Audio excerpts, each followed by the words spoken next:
government's first question. Why are we likely to have progress in Palestine? Because the political environment is changing, and it's changing for the good.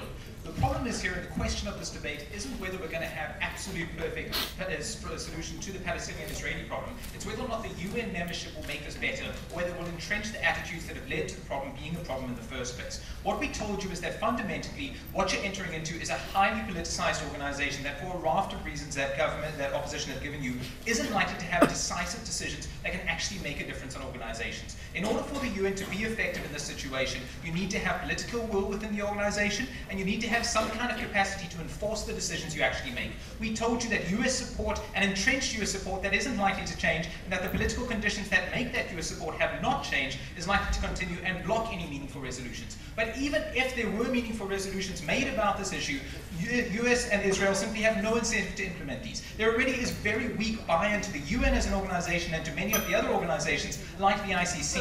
There's simply no reason to expect that all of a sudden this buy-in will change when you start forcing decisive issues on the countries that are not willing to accept them. You'll simply have less buy-in to the organizations that you fundamentally believe are important to have this.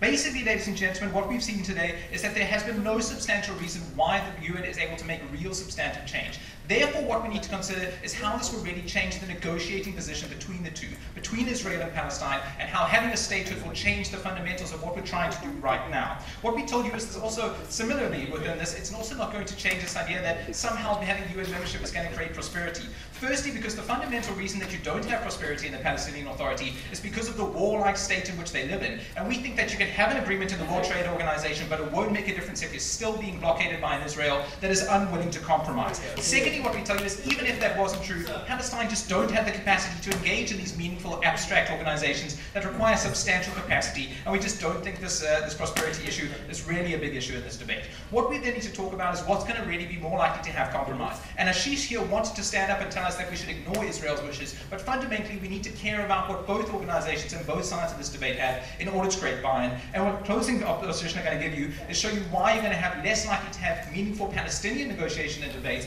in negotiations, less likely to have meaningful Israeli ability to negotiate, and have weaker UN buy-in and UN process in the long run. So what are we going to tell you? First of all, let's look at why exactly this is going to harm Palestine's ability to negotiate. No, thank you.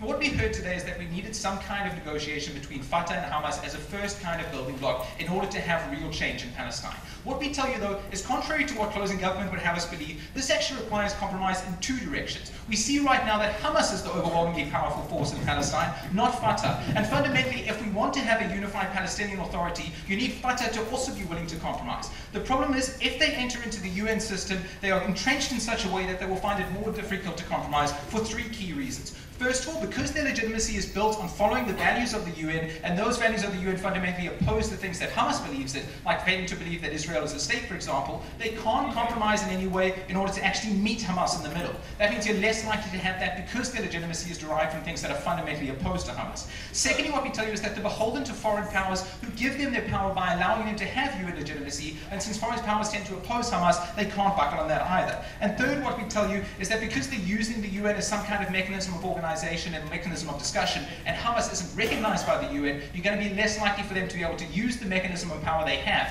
Overall, what this means is that you have less negotiation between Fatah and Hamas because Fatah is no longer willing to compromise and to meet Hamas in the middle. We would like to have Fatah be the sole power, and we'd like to have a liberal power in the Palestinian Authority, but fundamentally what's first and more important is to have a unified power that is capable of negotiating legitimately for the people of Palestine to make real change, and that's not what you get under their model. Secondly, what we tell you is that this policy of involvement in the UN works both ways, because all of a sudden not only is Palestine, for example, empowered to take Israel to court, Israel is empowered to charge Palestine with the crimes that it sees as being committed against it. We say fundamentally this is not a good thing, despite Ashish clapping on the desk, because what it means is that Israel is more able to defend itself in the way that it has so far. Israel's primary reaction, I'll take in a moment, Ashish, to forces to pressure to negotiate has been to say that Palestine is an illegitimate organization that is directly hurting and bombing Israel. They are now more able to say this because all of a sudden this is not a state that is unable to control its people. It's a UN recognized state, and therefore it has the obligation to stop types of attacks coming from them. These types of attacks all of a sudden have greater legitimacy, and Israel is better able to defend itself, firstly in the eyes of its people, and secondly in the international community. Go, Ashish. We told you in opening that there are two factions in Hamas, one led by Khalid Meshal that supports Fatah and wants unification, and one led by Haniyeh. This is a policy that empowers that moderate faction, and it's precisely what allows for Mishal to unify the governments that doesn't happen in your Okay, I think Ashish has missed the point here that we're actually talking about whether Fatah will be willing to compromise with Hamas, but more importantly, that's simply not true. Hamas's ability to get legitimacy from the people of Palestine is fundamentally driven by their opposition to Israel. Both of these sides, and particularly the more hardline side, draws more legitimacy because they're more opposed to Israel. It's simply untrue that this will change this dynamic, considering that's the fundamental of what gives them power in the first place. But let's move on to why Israel is less likely to engage. They're less likely to engage for three key reasons. First of all, because you'll empower hardliners within Israel, particularly Israel and the Jewish homeland, who see this as the greatest affront that could be made to them, and who see themselves as on the back foot to Palestine in the first place, and will be greater empowered, as has been the trend over the last 10 years that have seen negotiations collapse. Secondly, it also empowers forces in America, which are as important a negotiating factor here, particularly hardline Republicans and hardline Jewish lobbyists, who will again be involved in opposing this, and make them less likely to buy into compromise or sit down. What we'd also tell you is that it means that negotiated concessions become a lot more difficult because they come admissions of guilt, and admissions of guilt now have greater value. Because you can get punished by the court system and by the UN system if we are to believe proposition, it means that every time Israel has a concession and they say we should give up this land, they also say we should be punished in the UN mechanism and we should be punished in this system. That makes every single concession that they have to make more expensive and more difficult for the people of Israel, makes them less likely to concede.